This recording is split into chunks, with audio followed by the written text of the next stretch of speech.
What's the difference between a living will and a last will? Well, they sound similar, but they serve very different purposes. A last will, or last will and testament, is about what happens after you pass away. It names your heirs, designates guardians for minor children, and tells the court how to distribute your assets through probate. A living will takes effect while you're still alive, but only if you're unable to speak for yourself.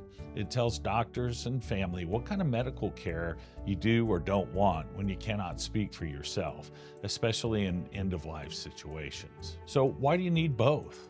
A last will handles your estate.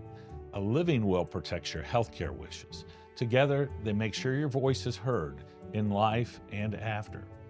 Common mistakes with last wills and living wills are that people think a will covers medical decisions. It doesn't.